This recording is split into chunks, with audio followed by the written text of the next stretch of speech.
Bom dia, meus amados irmãos, que a graça e a paz que vem da parte do nosso Deus, que através do nosso Senhor e Salvador Jesus Cristo, preenche os nossos corações com tudo que carecemos, né? Consolo, conforto, ânimo, se torne uma realidade nas nossas mentes. Meus amados, hoje, terça-feira, vamos dar continuidade à nossa lição bíblica diária.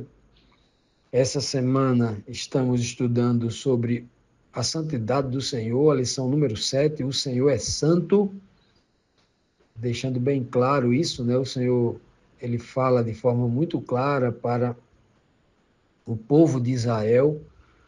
E ontem, na segunda-feira, nós estudamos aqui duas perguntas, examinamos com cuidado, né? Duas perguntas, a pergunta 3 e a 4, né? A pergunta 3 lá, Isaías 8, 5 a 8, o Senhor disse, né, a Isaías que aquele povo, o povo lá de Judá, havia rejeitado as suas águas de um riacho calmo, o riacho de Siloé. Siloé quer dizer o enviado, né? Havia rejeitado, inclusive apontando para o futuro, né? Porque águas e riacho calmo, as palavras de amor na boca de Cristo, e eles rejeitaram lá no futuro, né? 5 séculos aí à frente de Isaías, 6 séculos aproximadamente, rejeitaram o Messias, o enviado, né? Eles estavam morrendo de medo lá do rei da Síria e do rei de Israel, né? O Senhor deixou bem claro isso. Por causa disso, o Senhor traria o rei da Assíria, do império da Assíria, né? Contra eles, não só contra os dois reis, né? A cidade o país da Síria e a nação de Israel, a nação não, o reino de Israel, lá no norte, mas também contra Judá, né? Contra quem Isaías está falando aqui agora.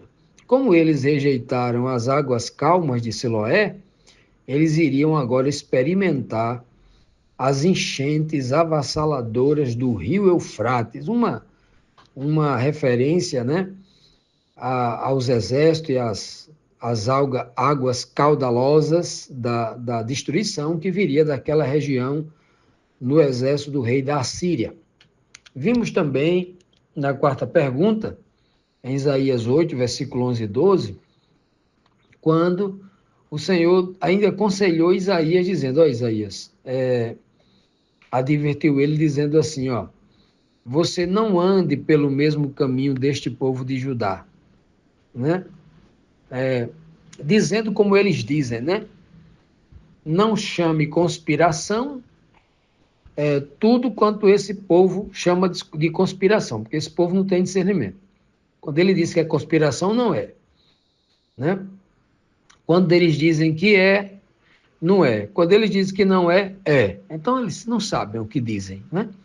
E também não tema o que eles temem, nem tome essas coisas dele como algo temível, porque eles têm medo de tudo. É um povo medroso, tem medo de tudo. Se qualquer notícia que chega para eles que tem um rei lá se reunindo, eles já acham que é o fim, é um povo que não tem fé. Esse é o grande conselho que o Senhor dá a Isaías, mas também serve para nós nos dias de hoje. E hoje, na terça-feira, nós temos aqui a pergunta 5 e 6, vamos para a pergunta 5, né, que diz assim, por que o Senhor disse que seria santuário e também pedra de tropeço as duas casas de Israel? E o que significa será a lei do coração? Pois bem, vamos ver. Então, primeiro, quando ele fala duas casas de Israel, ele está falando do reino do norte, chamado Reino de Israel, composto por 10 tribos, lá, capital Samaria, e o reino do sul, que é o reino baseado em Jerusalém, reino dos judeus, ou reino de Judá. Então, essas são as duas casas de Israel que ele vai tratar aqui, né? O texto diz assim, Isaías 8, 14 a 16. Ele vos será santuário, né? Quem está dizendo aqui, quem está falando aqui no versículo 13, que nós não vamos ler, é Yahvé, Deus o Pai. Obviamente, Deus o Pai e o Cordeiro na nova terra serão o próprio santuário. Está lá em Isaías, está lá em Apocalipse 21, versículo 23, né? Muito claro lá. Mas aqui, quando ele diz, ele vos será santuário, mas também será pedra de tropeço, muitos entendem, e eu entendo também, que ele está falando aqui do Messias que viria.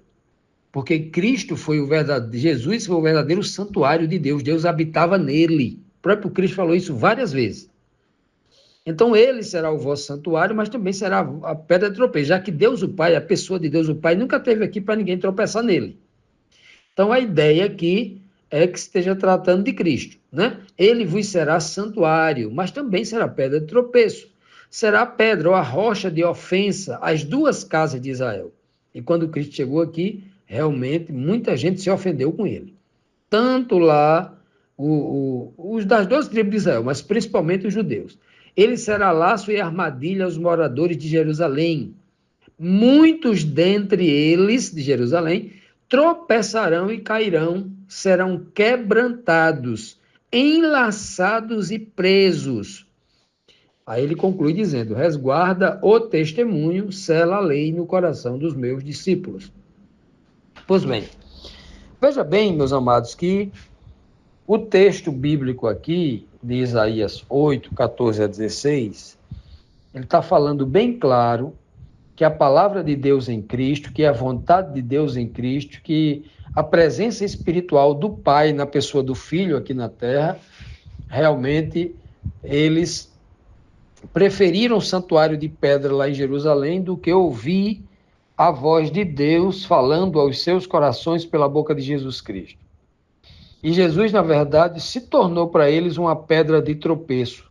A liderança religiosa de Jerusalém tropeçaram em Jesus e caíram e se arrebentaram todos porque perderam a salvação, rejeitando a salvação que foi enviada por Deus através de Cristo. E também ele se tornou laço e armadilha, né? O texto é bem claro, para os moradores de Jerusalém. A mensagem principal para quem Isaías está se dirigindo aqui é a Acais, em Jerusalém. Está falando ao povo de Jerusalém. O texto diz ainda que muitos, dentre eles, não só a liderança, mas o povo de Jerusalém, irão tropeçar e cair. E cairão, obviamente, quebrantados, ou seja, despedaçados, porque foram enlaçados pelo mal, pelo engano, pela filosofia ideológica, religiosa dos doutores da lei e ficaram presos à morte, né?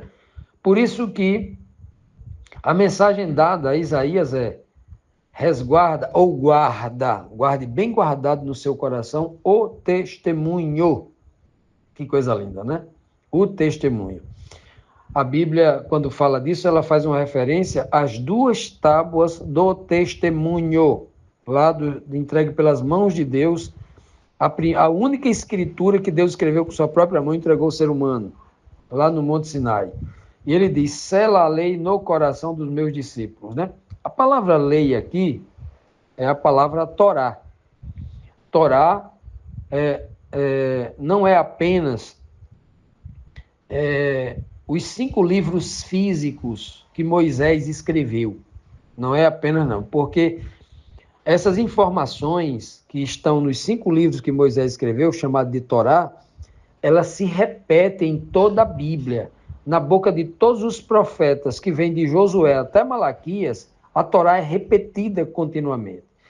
Por isso que Cristo diz que, começando por Moisés e discorrendo por todos os profetas, expunha-lhes o que a seu respeito continha nas Escrituras. É por isso que a Bíblia diz que a lei, ou seja, a Torá, todos os escritos de Gênesis até Malaquias, e os profetas profetizaram até João Batista sobre Cristo. Que coisa linda, né?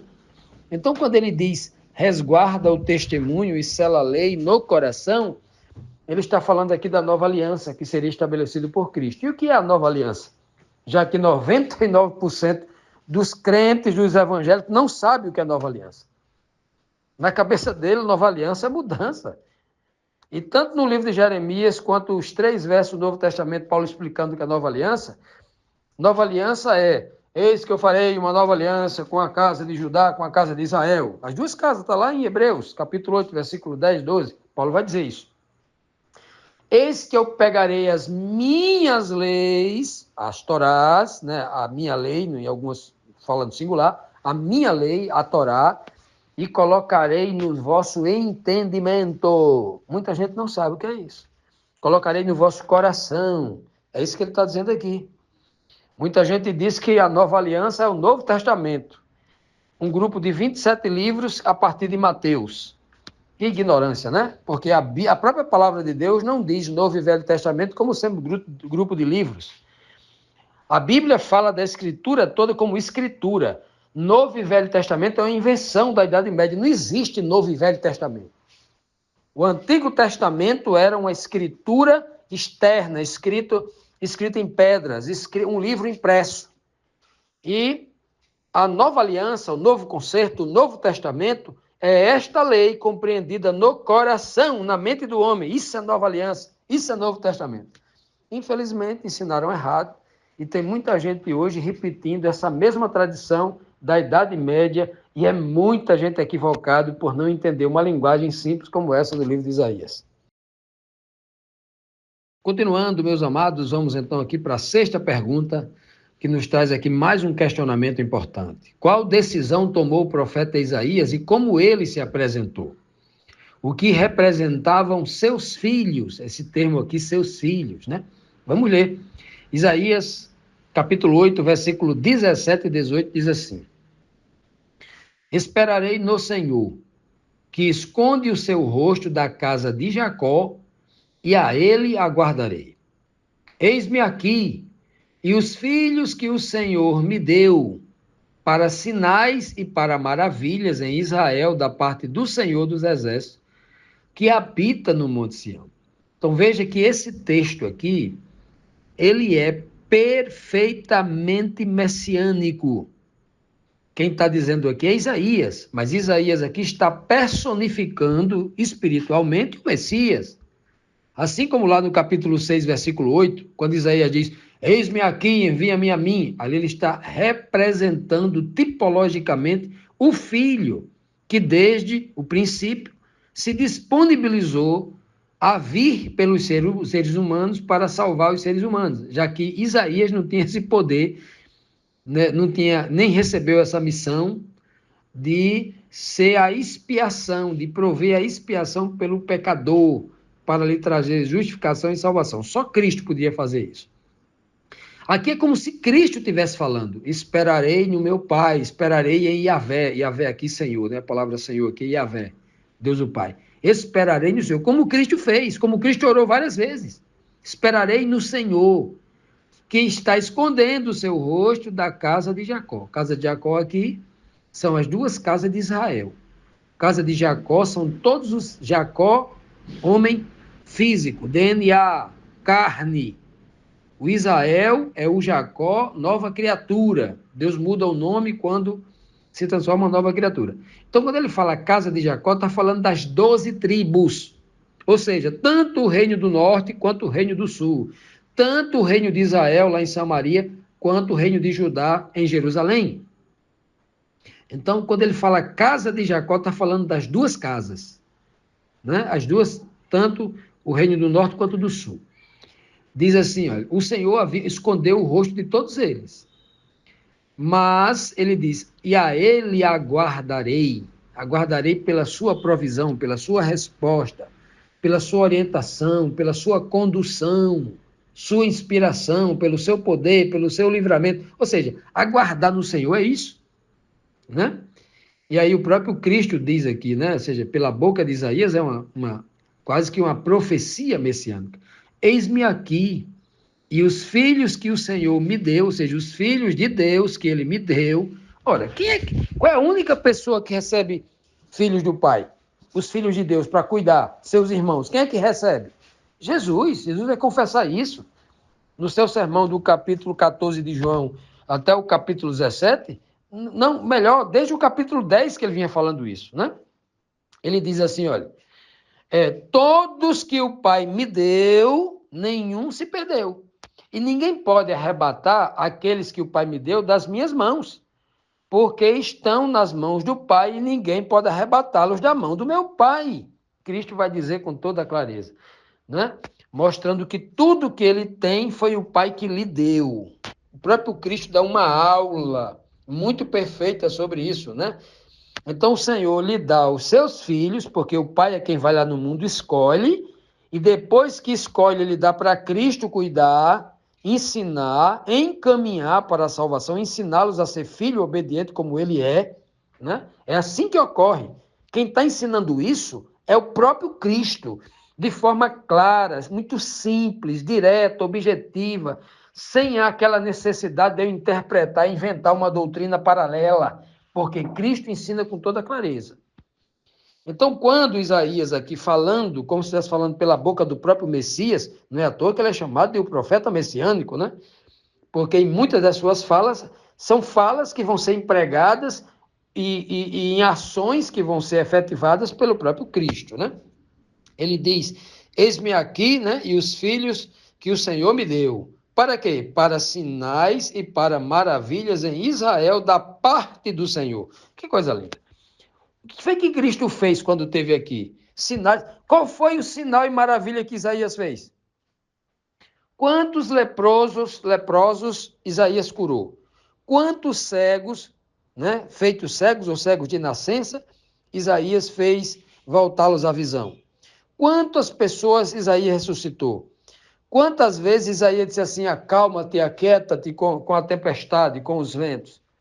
Né? Quantas vezes Isaías multiplicou pães e peixes? Nenhuma. Está falando aqui de Cristo. E ele diz bem claro aqui, ó, né? As maravilhas em Israel. Ele tanto fez desde a Galileia, passando por Samaria, entrando na Judéia, em Jerusalém. Cristo fez milhares de milagres. Milhares de milagres, né? Ele disse da parte do Senhor, da parte de Yahvé. O próprio Cristo vai dizer que as obras que ele fez não foi ele que fez, foi o Pai que fez através dele. Está lá em João 14, 10, Jesus, um dos pontos, tem vários outros versos, capítulo 8, capítulo 10, capítulo 14, capítulo 17, Cristo vai dizer claramente que é o Pai que está operando através dele. Então ele deixa lá em João 14, 10, ele deixa bem claro as obras que o Pai faz através de mim. Essa mesma verdade é ensinada pelo apóstolo Pedro, cheio do Espírito Santo lá no dia de Pentecostes. Está lá escrito no capítulo 2 de Atos. Em Atos 2, 22, Pedro vai dizer com todas as letras, de forma claríssima, esse Jesus que vocês mataram, né? Vocês, né, mataram aí, crucificaram varões galileus, né? Varões israelitas, né? Esse homem Jesus que vocês mataram aí, Deus, por meio dele, operou sinais e prodígios portentosos. Foi Deus que fez por meio dele. Então, isso está muito claro nas Escrituras. Infelizmente, muita gente tem dificuldade de entender isso, porque criou-se fora da Bíblia doutrinação baseado em filosofia lá na Idade Média, que muita gente não, né? A Bíblia diz uma coisa e o povo está pregando outra. Por quê? Porque não segue a Bíblia, estão seguindo tradições adulteradas previstas pelo apóstolo Paulo e pelo apóstolo Pedro, que até o fim dos tempos, homens dentro da igreja, filósofos, iriam inventar doutrinas de demônios e iriam também fábulas engenhosamente inventadas para ludibriar a mente do povo. Mas a clareza bíblica, tanto aqui, veja, antes do evangelho, antes dos evangelhos dos apóstolos e Cristo, antes de Cristo vir, já estava dizendo tudo como iria acontecer. Aqui, ó. Maravilhas em Israel da parte do Senhor Yahvé, né? O Senhor dos exércitos, que habita no Monte Sião. Aquele que está preparando a reunião de todos os santos, de todas as nações, para se encontrar um dia no Monte Sião. Que o Senhor nos abençoe, que o Senhor abra o nosso entendimento espiritual, para que sejamos guiados pela sua palavra inspirada e não pelos costumes e tradições dos homens.